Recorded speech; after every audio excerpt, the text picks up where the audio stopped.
mager. Kesulitan belajar selama era pandemi COVID ini apa? Banyak sekali sih sebenarnya.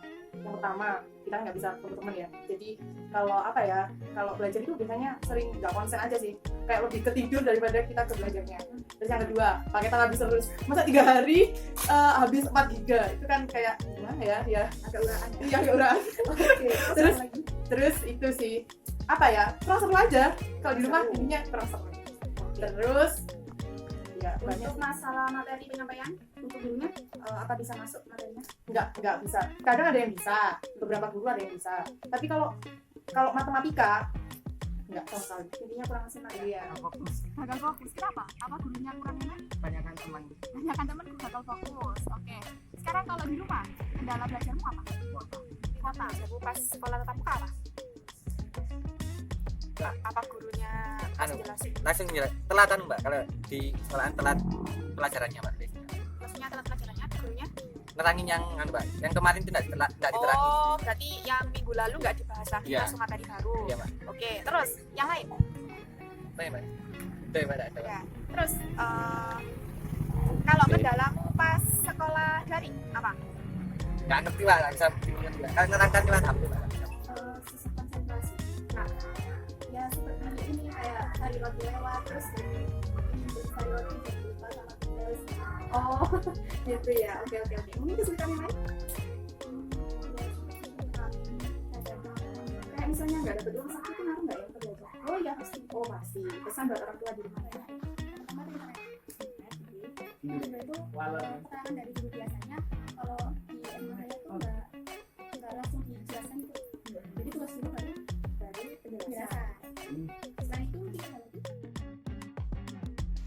Assalamualaikum warahmatullahi wabarakatuh. Saya Danok Putri Ragil Mahfud Wijaya dari Jurusan Pendidikan Jasmani dan Kesehatan Offering C 2018. Di sini saya akan membahas mengenai kesulitan-kesulitan belajar siswa, terutama untuk siswa SMP sampai SMA, dan ini merupakan penjelasan dari video sebelumnya yang telah ditayangkan. Oke. Jadi di sini saya menggunakan 6 sampel siswa untuk bahan wawancara saya dengan masing-masing sekolah yang berbeda dengan jenjang kelas yang berbeda. Jadi sini saya terdapat Bagas, Berlin, Galan, Ajeng, Febi, dan Nafira. Mereka adalah siswa SMA semuanya. Untuk SMP saya tidak mempunyai sampel. Mereka adalah tetangga saya dan saudara saya. Mereka juga berasal dari sekolah yang berbeda-beda. Jadi di sini cukup luas untuk sampel sekolahnya. Nah, sebelum itu mari kita bahas mengenai faktor-faktor penyebab kesulitan belajar. Nah, untuk faktor-faktor penyebab kesulitan belajar sendiri dibagi menjadi 2, yaitu faktor dari dalam dan faktor dari luar. Nah, faktor dari dalam penyebab kesulitan belajar itu sendiri berasal dari siswa itu sendiri. Misalkan, seperti pada minat siswa, motivasi belajar siswa, dan kondisi jasmani serta psikis siswa. Itu sangat mempengaruhi proses belajar. Bisa saja apabila faktor-faktor tersebut tidak seimbang atau dalam keadaan yang tidak baik, itu akan mempengaruhi kualitas belajar kita. Itu akan menyebabkan kesulitan belajar untuk siswa tersebut. Kemudian yang selanjutnya adalah faktor dari luar. Nah, faktor dari luar ini sendiri merupakan faktor yang berasal dari luar selain dari dalam diri kita. Bisa dari faktor keluarga, lingkungan sekolah, pertemanan, sarana dan prasarana pendukung, dan lain sebagainya. Nah, untuk sarana dan prasarana pendukung sendiri contohnya seperti dalam PJOK, apabila materi yang disampaikan misalkan adalah sepak bola, tapi untuk sekolah tersebut tidak memiliki lapangan sepak bola, bahkan bola sepak bola. Nah, itu juga akan mempengaruhi proses pembelajaran dan pastinya akan menyebabkan kesulitan belajar. Untuk lingkungan keluarga, biasanya rata-rata anak yang mengalami broken home itu juga akan mengalami kesulitan belajar karena dia tidak bisa konsentrasi atau tidak bisa fokus dengan baik, seperti pada anak umumnya yang memiliki keluarga yang normal. Kemudian untuk lingkungan sekolah sendiri bermacam-macam ya. Ini bisa datang dari gurunya, bisa datang dari sistem pembelajaran di sekolah tersebut, dan lain sebagainya. Nah, faktor-faktor penyebab kesulitan belajar kurang lebihnya seperti itu ya pada umumnya. Nah, kesimpulan dari hasil wawancara saya terhadap 6 sampel siswa tersebut, saya bagi menjadi 2. Saat ini di era pandemi COVID-19, terdapat model pembelajaran 2 macam ya, yakni daring dan luring. Dimana kalau di daerah saya, pembelajaran luring itu dijadwalkan atau digilir rata-rata sekitar 1 kali sampai 3 kali dalam seminggu. Itu pun rentan jamnya tidak boleh lebih dari 6 jam. Bahkan ada yang cuma melaksanakan proses pembelajaran luring hanya dalam 1 jam. Itu pun 1 kali dalam seminggu. Dan ini bervariasi ya, kalau di daerah saya seperti itu. Kemudian, tapi untuk sebagian besarnya masih tetap menggunakan sistem daring. Karena dengan alasan pemerintah untuk menekan tingkat penularan COVID-19. Oke, jadi kesimpulan dari hasil wawancara saya terhadap 6 sampel tersebut adalah untuk penyebab kesulitan belajar siswa pada sekolah daring adalah yang utama adalah malas. Malas ini sendiri disebabkan oleh kurangnya minat siswa dan minimnya pengawasan guru. Mengapa minimnya pengawasan guru bisa menyebabkan siswa itu malas? Karena tingkat motivasi dalam diri siswa itu belum terbangun dengan baik. Maka dari itu diperlukannya pengawasan guru adalah untuk membangun motivasi siswa, salah satunya seperti itu. Jadi siswa memiliki rasa apa ya? Kayak semacam ada yang ditakuti gitu loh. Jadi dia akan termotivasi untuk belajar. Kemudian, nah ini juga yang menjadi kendala pada siswa saat ini di era pandemi, yakni keterbatasan kuota internet. Tidak semua siswa memiliki jaringan wifi di rumahnya. Jadi untuk kuota internet sendiri itu cukup menguras kuota ya. Jadi itu yang lebih banyak dikeluhkan oleh siswa-siswi saat ini. Kemudian faktor penyebab lainnya adalah kurang menarik dan membosankan. Mungkin dalam pembelajaran daring membosankan. Memang kenapa? Kita dituntut untuk belajar sendiri di rumah. Mungkin juga dengan bantuan orang tua atau orang sekitar rumah. Nah, itu kan menjadi lebih membosankan.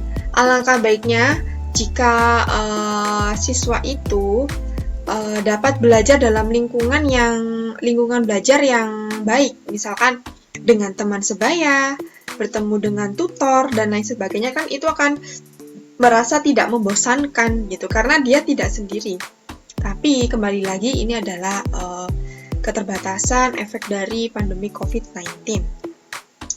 Nah, ini juga yang sering dikeluhkan siswa adalah guru tidak menerangkan materinya terlebih dahulu.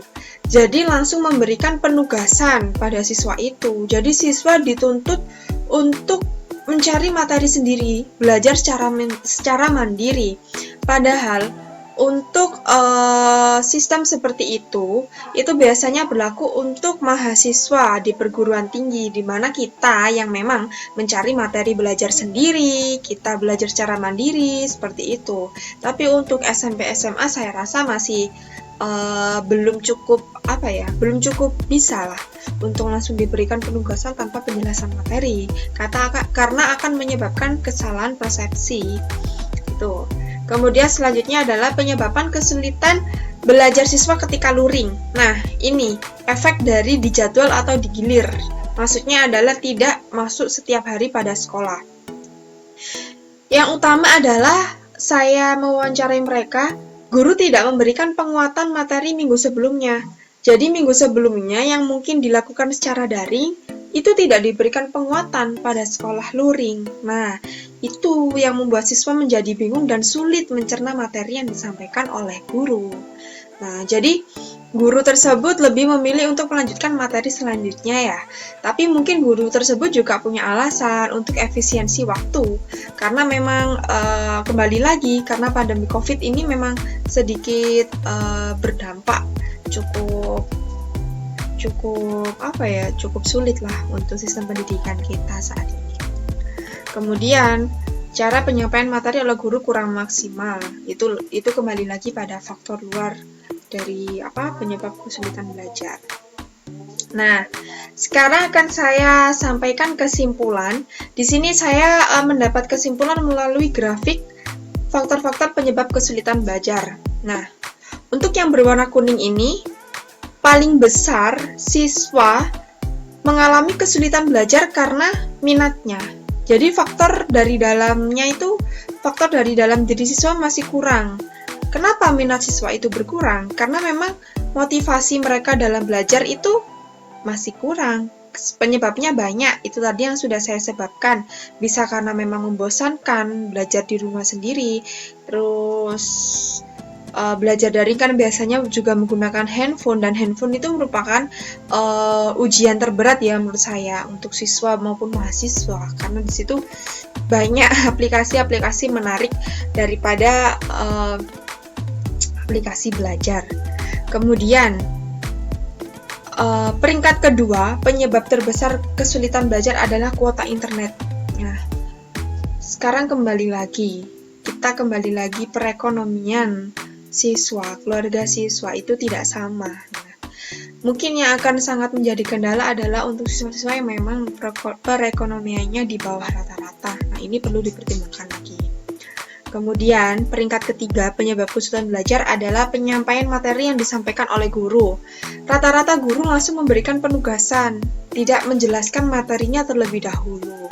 Bahkan ketika menyampaikan penjelasan itu pun tidak diberikan penguatan, jadi langsung penjelasan singkat, langsung penugasan. Nah, itu yang menyebabkan siswa menjadi bingung, kayak modelnya si malakama malah serba salah gitu. Dan yang merah ini adalah faktor lain, penyebab kesulitan belajar, bisa jadi dari faktor keluarga, faktor lingkungan pertemanan, nah seperti itu. Baik, mungkin itu yang bisa saya sampaikan. Nah, saya punya quotes menarik. Oke. Jadi motivasi belajar tertinggi adalah pada dirimu sendiri. Ketika kamu tidak bisa membangun motivasi belajar dalam diri kamu, maka untuk membangun motivasi belajar yang lain itu juga akan sulit. Jadi semua berawal dari diri kamu sendiri. Kita juga harus sadar, kita juga harus ikhlas dengan musibah era pandemi COVID-19 ini. Jadi, bagaimana cara kita untuk membangun motivasi belajar itu menjadi lebih baik dan lebih menarik. Nah, itu saja mungkin dari saya. Terima kasih. Saya akhiri. Wassalamualaikum warahmatullahi wabarakatuh.